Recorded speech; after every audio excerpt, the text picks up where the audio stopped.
بسم الله الرحمن الرحيم. السلام عليكم ورحمة الله تعالى وبركاته. أهلا بكم السادة متابعين قناتكم وقناتي قناة جرميكو سيتي. يتجدد اللقاء معاكم السادة متابعيني في حلقات من البرنامج القامض، البرنامج الخرافي، البرنامج تحريات خارقة للطبيعة. اليوم قضيتنا راح تكون قضية عميقة جدا، نعيشها لليوم، يمكن نعيشها لين بكرة، لين السنة الجاية، لين نهاية العالم، والله ممكن. مثل ما انتم قريتوا في طبعا اللي هو في العنوان، ايوه، اللي هي طبعا اللي واضح في الموضوع، لكن راح نوضح لكم ايش القصة. القصة قامضة خرافية، علشان كذا انطلقت انا وعدتي واتجهت الى تحرياتي الى امريكا، الولايات المتحدة الامريكية، حيث الحصل هناك على شاشات التلفزيون في عام 1977. شو اللي حصل وشو القصة راح نوافيكم ان شاء الله اياها بعد الانترو. خلونا ناخذ الانترو الى هناك.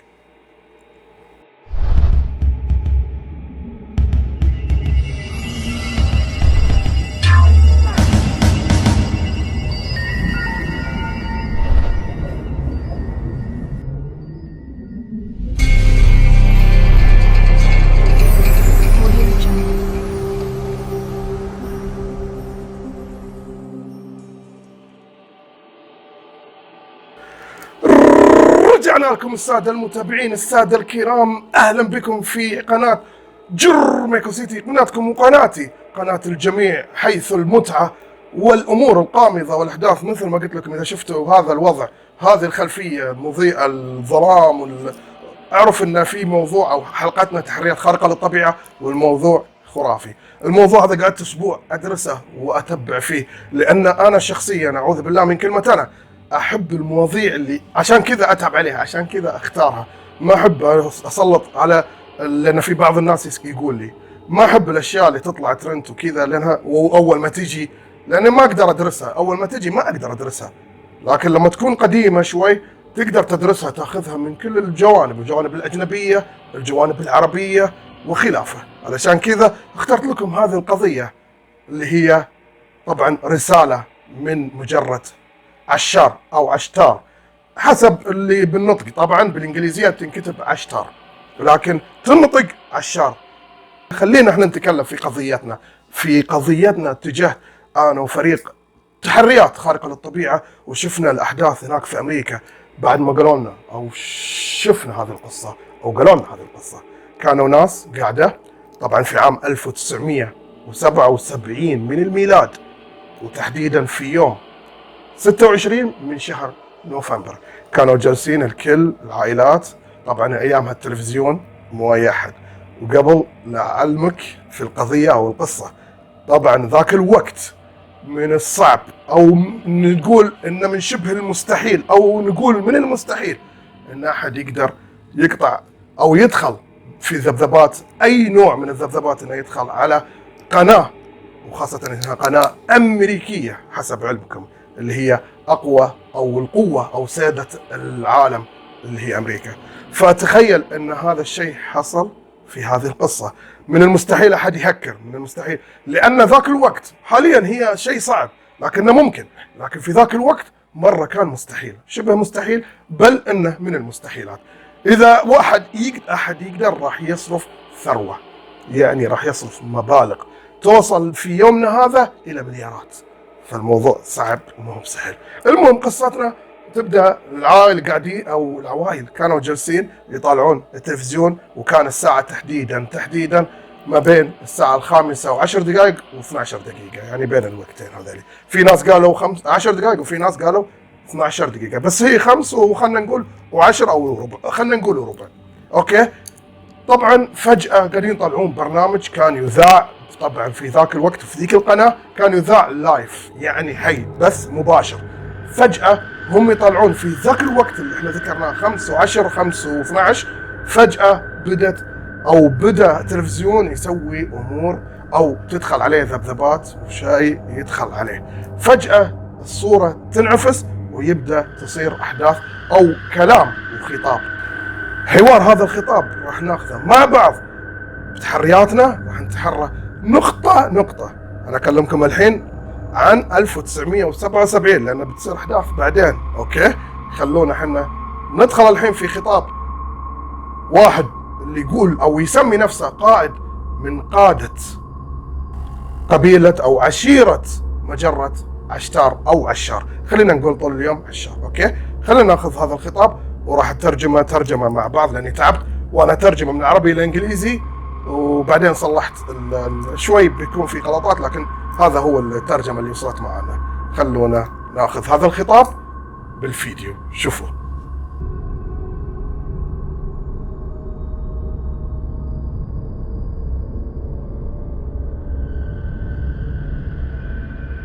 Rhodesian nationalist leader Bishop Abel Muzorewa has accepted Mr. Smith's offer to negotiate an internal settlement based on one man, one vote.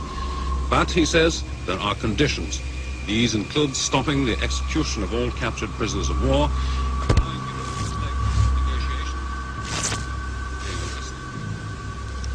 In Australia, Mr. Kerry Packer's cricketers are still pleading with his High Court decision. Smith is the man on the playing test match. This is the voice of Umar, representative of the Ashtar Galactic Command, speaking to you. For many years you have seen us as knights and servants. We speak to you now to say the same as we have done to your brothers and sisters all over this, your planet Earth. We come to warn you of the destiny of your race and your world, so that you may communicate to your fellow beings the course you must take to avoid the disaster which threatens your world and the beings on other worlds around you.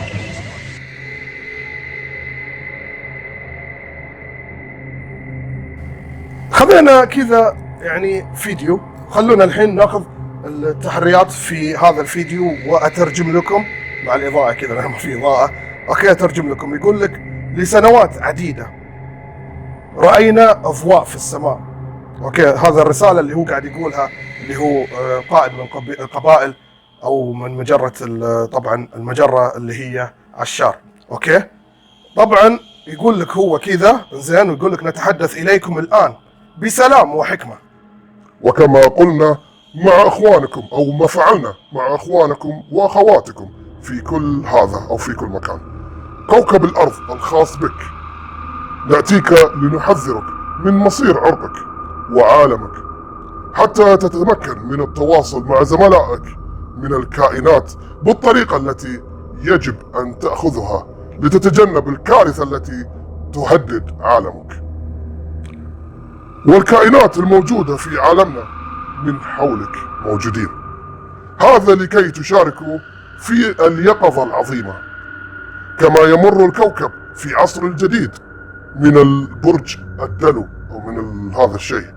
يمكن أن يكون العصر الجديد وقت سلام وتطور عالمي أو عظيم، طبعا عظيمين للعرق أو لعرقك اللي هم المخاطبة لنا احنا البشر أتوقع، ولكن فقط إذا علم حكمائك بقوة الشر أو تعاملوا بقوة الشر التي يمكن أن تبقي على حكمائهم أو حكمائنا، أو يعني هذه الترجمة اللي جاتني. لا تزال الآن تستمع لهذا الصوت، فقط لا تأتي فرصتك مرة واحدة أو تأتي الفرصة مرة واحدة، يقصد ممكن يجب إزالة كل ما تبذلونه من أسلحة للشر. لقد انتهى وقت الصراع الآن، والعرق الذي أنت جزء منه قد ينتقل إلى المراحل الأعلى من التطور.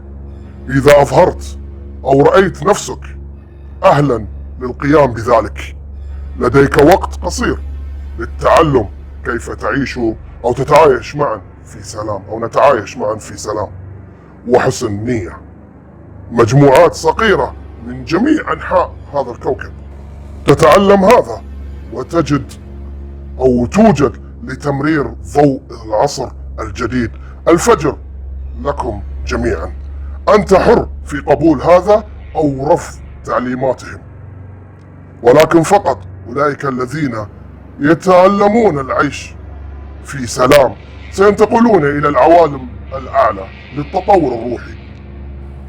اسمعوا الآن صوته، أو تسمعون الآن، أنا أتوقع لأن هي ترجمة اسمعوا أو اسمع، بس أتوقع أن تستمعون الآن لصوت فايرون. طبعا فايرون هو المتحدث في هذه الرسالة، ممثل مجتمع عشائر المجرة عشار، يتحدث إليك. أعلم أيضا أن هناك العديد من الأنبياء والمرشدين الكذب الذي يعلمون في عالمك أو يعملون، والله أعلم ما أدري، سوف يمتصون طاقتك أو طاقة منك، الطاقة التي تسميها بالمال أو تسموها بالمال، أنا أتوقع كذا هي مكتوب تسميها بالمال، وستضع أو ستضعها في قايات شريرة تعطيك خبثا لا قيمة له في المقابل. سوف تحميك ذاتك الإلهية الداخلية في هذا. يجب أن تتعلم كيف تكون حساسا أو حساشا للصوت الذي بداخلك. يمكنك أو يمكنه هو الصوت أن يخبرك ما هي الحقيقة التي بداخلك، وسوف تقودك نفسك إلى الطريق التطور أو طريق التطور. هو نعم، أو هذا هو، أو هذه هي رسالتنا للأصدقاء الأعزاء، يعني يعزونا ويقدرونا في هذا الكلام. لقد شاهدناكم تنمون لسنوات عديدة، لأنك أيضا أو لأنكم، يعني هي يختلف ما أدري الترجمة، أيضا شاهدت أضواءنا في سماءكم. أنت تعلم الآن أننا هنا، وأن هنالك كثيرا أو كائنات على الأرض وحولها أكثر مما تعرف به علماؤك للعلوم حقين العلماء. نحن نشعر بقلق عميق تجاهك وطريقك نحو النور، وسنبذل قصارى جهدنا لمساعدتك. لا تخف ولا تسعى إلا إلى معرفة نفسك أو إلى معرفة أنفسكم، والعيش في انسجام مع طرق كوكب الأرض. نحن من قادة مجرة عشار نشكركم على الاهتمام. نحن الآن نقادر طائرة تجريبية، أتمنى أن تنعم بالحياة الأسمى وحقيقة الكون الفسيح. طبعا هذا الكلام اللي سمعتوه قريته قبل شوي لكم كان هو ترجمة زين للكلام أو للرسالة أو الخطاب اللي يلقاه القائد اللي هو فايرون، مثل ما قال فايرون، اللي اتصل وبطريقة ودخل على ذبذبات التلفزيون والبث المباشر عشان يقول هذا الخطاب والرسالة.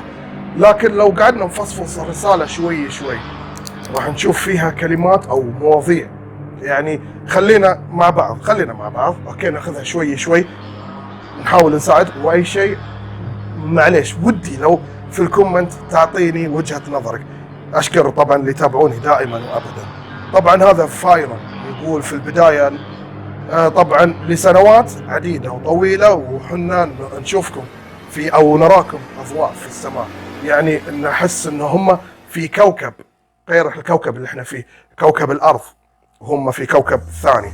بتجيكم التحريات حقتنا بس انا بدرسها معاكم. ويقول لك نتحدث اليكم ان احنا جايينكم بالسلام والحكمة بالامور هذه. هاي تفسيري انا، اذا عنده حد تفسير ثاني يقدر يضيفه، وما ابقى اطول الحلقة لان في الكلام واجد فبتطول الحلقة. فيقول لك طبعا هو يخايف تعامل من قبل مع اخواننا واخوانكم زين واخواتكم من قبل، وسوينا هذا الشيء. كوكب الارض الخاص فيك، يقصد الكوكب حقنا الارض، كوكبنا او ارضنا اوكي وعالمنا. ناتي لتحذيرك، يعني في رسالة تحذير، تحس انه هو تهديد وتحذير. تقدر تفيدني اذا تشوف او خذيت فكرة في الموضوع، عشان مصير العرق اللي هو عرقنا، عرق البشر وعالمنا اللي احنا نعيش فيه، حتى تتمكن من التواصل مع زملائك، مع الناس. ممكن ان نتواصل مع بعض العوالم من كواكب، من اراضي، الاراضي السبع اللي احنا نقول ان الله ذكر ان في 7 سماوات و7 اراضي، يمكن يقصد او يقصدون كذا. المهم ان من الكائنات، شوف شلون حدد من الكائنات، وطبعا بالطريقة اللي يجب أن ناخذها بعين الاعتبار في الموضوع هذا. وبعدين يقول لك لتجنب الكارثة التي تهدد عالمك. في كارثة، احنا كل يوم نستنى كارثة بتصير في عالمنا طبعا، وقاعدة تصير كوارث واحدة والأخرى، خاصة في عام 2020. طبعا نبعد السنة، نبعد الدهر، لأن الدهر الله سبحانه وتعالى، حنا اللي صنعناه. اللي يصير هذا كله من صنعنا احنا أهل البشر، حنا اللي قاعدين ندمر الأرض وننشر الأمراض والأوبئة والشغلات هذه والدمار والجو اللي يخترب، كله من أجهزتنا وإحنا نصنعه بأيدينا. المهم نكمل الحديث عشان ما نطول. الموجود في عالمكم يقول لك في أشياء هم موجودين، في ناس منهم موجودين معانا في عالمنا، عايشين على الأرض، عايشين هنا معانا حولنا، والله أعلم ايش يقصد فيها. الجن، ناس من أهل الفضاء، ناس من أهل الأرض. هذه نظرية أنا بديت أدرسها في السالفة هذه، المهم لها حلقة خاصة. هذا لكي تشاركوا في اليقظة العظيمة. يعني في عندهم يوم اسمه يقظة العالمية، زي اليوم العالمي للدفاع المدني اللي يقدمه دائما، في اليوم العالمي لكذا، اليوم العالمي لكذا. الظاهر أن في يوم عندهم، أو في يوم اليقظة العظيم يسمونه كذا. إنزين، وتطوير العرق، وفي تطور حنا العرق، إن نتطور حبة حبة وشغلات. هذه في الرسالة يعني حتى انت تقدر تفصفصها، عشان انا ما بيطول في الحلقة، عشان ما ملل، في ناس تمل من الحلقة لما تطول. فهذه الاحداث يعني انتم بوجهة نظركم شو اللي قاعد يصير؟ هل هذه الرسالة حقيقية او انها فبركة؟ بس في الوقت هذاك من الصعب الفبركة. طيب خليني من الفبركة الحين بجيكم. بعدين في علماء طلعوا، علماء من امريكا ومن روسيا، يعني من عوالم، وبدأوا يسوون حسابات في الموضوع هذا. فبدأوا يسوون حساب بس، يعني لأن هم خذوا الموضوع من كل اتجاه، مو زينا احنا. لازم تاخذ كل المواضيع اللي قدامك تاخذها من كذا اتجاه علشان تعرف تحلها. المهم يقول لك حصل هذه الأحداث أو وقعت في، مثل ما ذكرت لكم البداية، في 26 من شهر نوفمبر في عام 1977. أوكي، فبدأوا يحسبون 26 وهي 11 اللي هو نوفمبر يساوي 37 المجموع.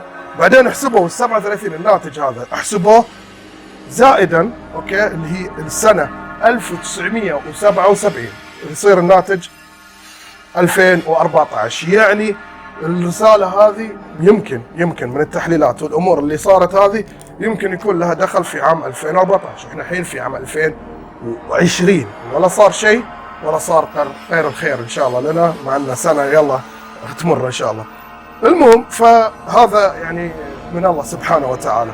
اليوم يوم القيامة، يوم الجمع، يوم الحساب، هذا أمره وعلمه عند الله سبحانه وتعالى، ما حد يعلم فيه غيره. هذه نقطة. النقطة الثانية، حتى الرسول صلى الله عليه وسلم بعظمته، زين، والوحي يجي يعطيه اللي هو جبريل عليه السلام والملائكة، إلا أنه ما يعرف ولا عنده علم. قال لك أن علمها عند الله سبحانه وتعالى في يوم الحساب، في يوم القيامة. ما تدري، حتى لو صارت أحداث أو صار الدنيا تدمرت، راح ترجع تنبني مرة ثانية بيد الله سبحانه وتعالى، لين يقرر هو سبحانه بعظمته وقدرته أنه يصير اليوم هو يوم الحساب. جعل الله يكون يومنا هذا اليوم إن شاء الله بنكون مستعدين له، ونكون ختمنا حياتنا بالخير والبركة. ما نهت الحلقة، خلينا الحين لأن الحلقة شوي قوية. خليني أكلمكم الحين عن اللي صار في عام 2019 2020.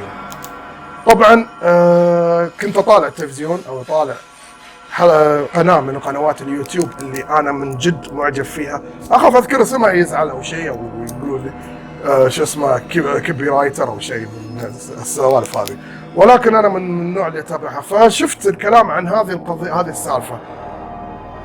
طيب فبديت أتحرك في الموضوع لأن عجبتني، شدتني، فرحت أدور في الإنترنت، فلقيت بعد ما عرفت أو إني أعرف إن في الساموريين اللي هم في العراق تحديدا، الإخوان في العراق يعرفون هذا الشيء. دريت إن عندهم هناك قبيلة اسمها أو منطقة اسمها العشار. فاستغربت، قلت شنو التواصل اللي في الموضوع هذا في تحرياتي؟ فقلت خلني أروح أسوي دراساتي وتحرياتي في هذا الموضوع. بعد ما سويت تحريات ودراسات دخلت في الموضوع، لقيت إن الموضوع إن هذه العشار هي آلهة للسومريين في ذيك الحضارة اللي هي الحضارة السومرية. وهذا الموضوع موجود للحين ليومنا هذا، اليوم اللي أنا أكلمك فيه موجودة في العراق، في طبعا المتاحف والأماكن اللي هي تعتبر تحف وآثار للسومريين اللي لقوها بعد البحث والتنقيب. لقوا هذه التحف والآثار، لقوا ان هذه طبعا الآلهة اللي اسمها العشار هي مثل ما انتم شايفين في الصورة، انها طبعا حرمة تنطوي او حاطة او راكبة على حاطة رجلينها على وحشين مثل ما انتم شايفين في الصورة. هذه هي الآلهة عشار اللي هي يعتبرونها آلهة الحرب والحب مع بعض، اللي هم السومريين في ذاك او في ذيك الحقبة او في ذيك الحضارة. طيب القريب في الموضوع اللي يزيد قرابة بأن يشار إلى هذه الآلهة بنجم أو كوكب الزهرة.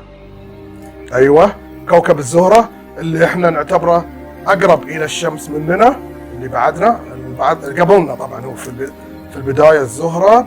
زين، هذا هو اللي طبعا اكتشفته بعد البحوث والشغلات هذه. في تحف تبين أن الموضوع في الفضاء، الأمور قاعدة تحصل في الفضاء، وأن في فضاء. هذه لا حلقة جلسة ثانية، لا حلقة خاصة أبي أدرسها معاكم وأتحرى فيها وأشوف بحوثي وبحوثكم تساعدوني فيها.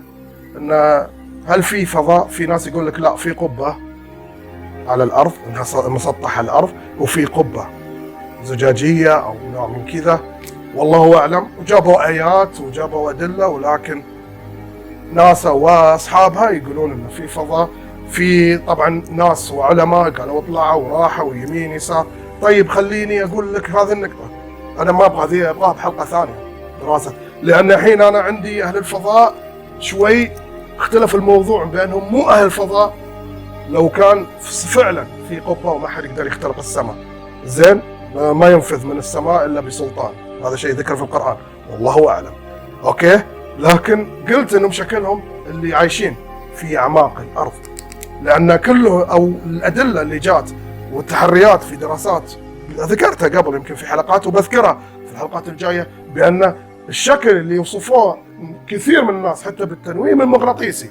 تخيل التنويم المغناطيسي يقول يخليك تقول الشيء اللي في باطنك، مو اللي أنت بتقوله أو اللي أنت تفكر فيه. قالوا شكل من دولة لدولة، مو بس دولة واحدة، دول مختلفة وناس مختلفين أعراقا وجنسيات. قالوا بأن هذه أشكالهم قصيرة، رؤوسهم شوي كبيرة، عيونهم واسعة مثل ما أنتم شايفين في الصورة، ومثل ما الأغلبية شفتوهم بالأفلام أو شفتوهم في برامج يتكلمون عن أهل الفضاء. فنفس الوصف هذا اللي قالوا إنهم من أهل الفضاء، نفسهم هم الوصف اللي قالوا العلماء والشغلات اللي أنشروا كلام هذا. وقلت لكم في حلقة وبعدين اختفى اللي هو الدكتور فيليب بالظاهر أو شيء من هذا القبيل، أو فيل أو شيء، إنه انقتل بعدها واختفى، وسلموا طبعا جثته، مو هي جثته، وسوالف صارت اغتيال أو صفوه خلينا نقول بالمعنى العام. أوكي، فهذه أمور برضو لها يعني شيء من الورائيات، لا جو ثاني. فخليني أقول لك، لو مثلا هذه الرسالة كانت تحذيرية أو كانت تهديد أو كانت أي نوع من هذا النوع، لو قلنا أن في أبولو 3 الظاهر اللي هو طلع الفضاء، طبعا أنا أكلمكم ما أتكلم عن الأوراق، هذه الأوراق بس عشان الترجمة والشغلات ذي. زين، لو قلنا أنهم طلعوا الفضاء صدق، ليش ما رجعوا مرة ثانية؟ قالوا ناس أنهم كذابين، يدعون أنهم طلعوا وسووا فيلم. وهذا طبعا الروسيين هم اللي بدأوا هذه الإشاعة، عشان روسيا في ذاك الوقت هي اللي هي الاتحاد السوفيتي مع الولايات المتحدة الأمريكية كانوا في حرب باردة على الفضاء أو علم الفضاء، وفي حرب كبيرة يعني مع بعض. فطلعوا إن هذا صار تصوير وما حد يقدر وما قدروا يوصلوا إن شو اسمه، ليش ما رجعوا مرة ثانية؟ هنا السؤال أنا انطرح علي وجاء في بالي، يمكن إنه هو تحذير في أحد بنود هذه الرسالة اللي أنا قريتها لكم، والخطاب اللي قاله هذا فايرا، يمكن إنه هو تهديد إنك لا تحاول تبعد، لا تحاول تطلع، لا تحاول تسوي، لو سويت راح أدمرك، راح في 50,000 طريقة يعني. اذا هم فضائيين صدق مثلا، يعني على ان اعتبار انهم فضائيين، اكيد انه راح يكون الموضوع يعني من جد محير، واكيد عندهم من الحضاره كبيره، وفي ادله وبراهين طلعوها علميا، حتى انهم هم يهاجمونها. الناس اللي طلعوها تقول بان عطارد والزهره عندهم تطورات اعلى مننا. فهذا هو الخوف. طبعا الحلقه شوي كانت طويله صح؟ طولتها لانها الحلقه شوي انا حبيتها جدا، واحتملها انها تكون من اقوى حلقاتي. في حلقات كثيره حلوه، واذا انت اول مره تشوف هذه الحلقه وعجبتك، ترى عندنا حلقات قويه. ارجع للحلقات تحريات خارقه للطبيعه، في سلسله حاطها عندي 20 او 40 حلقه سويتها كموسم اول وثاني. هو سويتها بموسم بس جمعتهم مع بعض لان كانت الاحداث مع بعض، فجمعتهم 20 مو 20 التاريخ حق السنه، لا 20 حلقه. وهن الحين في صدد الحلقه اللي اليوم قويه راح تكون ان شاء الله، راح تحوز على الاعجاب، وهذا انا متاكد منه ان شاء الله، خاصه الدراسات معنا طويله شوي. اسف على الاطاله، يعطيكم الف تلريون سلريون ملريون شلريون عافيه. جرميكيون يعطيكم الف عافيه. طبعا كانت في عندنا حلقه قفشه، اعتذر لاني كنت شوي منفعل، لان هذا ديني خط احمر. انا اهلي امي ابوي الله يرحمهم خط احمر ما تقدر تتعداه، واذا تعديته يعني يصير في تصرف ثاني. ولا انا هادي ورايق جدا. خلونا على قصصنا، خلونا على برنامج تحريات خارقه للطبيعه اللي اليوم كانت حلقه مميزه معاكم. تحرياتكم، انتظر تعليقاتكم، شاركوا معي في تعليقاتكم وتحرياتكم معي بمساعدتي، عشان اذا في شيء جديد راح اطرحه ان شاء الله في الحلقات الجايه. نتمنى حتى هذه الحلقات الجايه ان احنا نلتقي ان شاء الله اسبوعيا بالخير والحب والاحترام للبعض ان شاء الله. كذا اقدر انهي الحلقه. ايش رايكم نصلي مع بعض، نصلي على المصطفى. اللهم صل وسلم وبارك على نبينا محمد وعلى اله وصحبه وسلم تسليما كثيرا. خلينا نقول لاست كذا انا خلصت. Peace out everybody.